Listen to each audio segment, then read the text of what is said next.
So this week's portion, we read about the rebellion that was powered by Korach against Moshe, and the point of his rebellion against Moshe was to challenge the appointment of Aaron as the Cohen Gadol.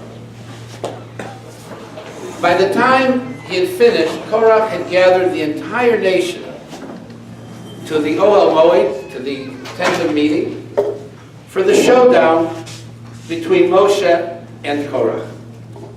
Moshe put himself on the line, and he says to Hashem, he says to the people, if these people die a normal death, I'm an imposter.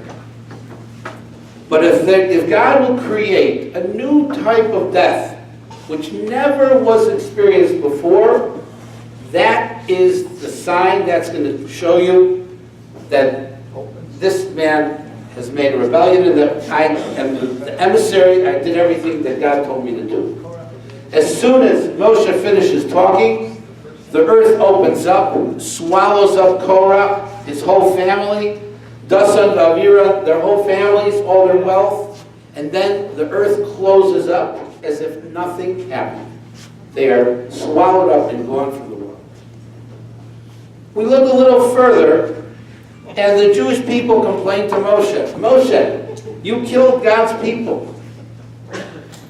So God says, you know what we're going to do here, Moshe? Let every tribe give a staff, give a stick. And Aaron will also provide a stick. And we'll take those sticks, we'll put them in a vase, and we'll put them in the Ohel Moed, we'll put them in the sanctuary. And the stick that will grow almonds, the one that will produce a fruit, will be a sign that that's the person whom Hashem has chosen to be his Kohen Gadol, his high priest. Sure enough, they each give a stick. They put all the sticks in the sanctuary. The next day, Moshe pulls them out, and sure enough, the stick that says Levi, the tribe of Levi, for Aaron, has blossoms, it has buds, and it has almonds. And Moshe brings out this vase with all the sticks and shows the people. And it worked. After that, there was no more protest. So I wonder, another miracle? Another miracle? What was another miracle going to do? That wasn't enough that they saw the earth swallow them up and close up again? But this miracle worked. What happened here? How did this accomplish a quieting of their complaints? Rav Nosson Wachvogel Zatzal, the Mashgiach of Lakewood, blessed memory, said the following answer. Aaron was renowned. It says when Aaron died, the entire Jewish nation cried. That means the men and the women. Because Aaron was somebody who was in the tents, helping people to make peace between husband and wife, between partners in business, between neighbors and friends. Aaron was what goes in the Mishnah says, Ohev Shalom, he loved peace. Verodev Shalom, and he ran after it. He sought to bring peace between any people that needed it. The Medrash tells us an astounding fact, that after Aaron died, there were 80,000 babies called Aharon, who were named after Aaron because the parents were holding at the point where they were ready to break up their marriage. Aaron intervened, saved the marriage, and the next male child, as a thanks to Aaron, they named the child after Aaron. So there were 80,000 children named Aaron because he had saved 80,000 marriages. Okay? Astounding. But Aaron was the one who was with the people, making peace, bringing peace between the people. So the stick, there was a blossom, there was a bud, there was a fruit. It's something that requires cultivation.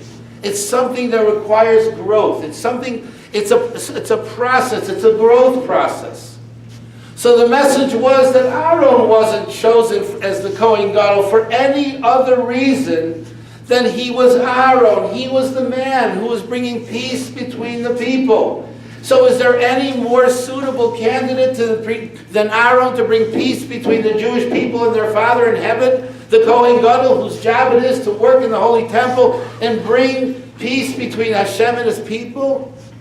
He was chosen because of who Aaron was. And the people says, oh yeah, of course, Aaron was the only person for that job. How could we have thought that anybody else would have that job? And that's why this worked in quieting the people, because they realized that Aaron had worked on himself. He had blossomed. He had created a bud. He had created fruit. He was somebody that worked on himself to become who he was. And that was why he was chosen as Kohen Gadol. Rabbi Feinstein makes another point, and he says that usually when something grows, first of all, it was a miracle because these sticks were not almond sticks. So there was a miracle that the sticks gave forth almonds. But also, when usually the way it works is there's a flower. The flower falls off and then comes the bud. And then the bud turns into the fruit. In this particular case, the bud, the flower, and the fruit were all present on the stick. So Moshe Feinstein says, I'll ask, what was the reason for this extra miracle? That the flower didn't turn into the bud, which turned into the fruit. All three were present at the same time. And the answer is, he says, because the Torah wants to teach us a very valuable lesson. The process in Torah is also part of what we are worthy of reward for. It's part, for every bit of effort that you put forth to get to the goal, the effort is also praiseworthy. It's also something that needs to be, that is worthwhile, that stays, that is part of who you are.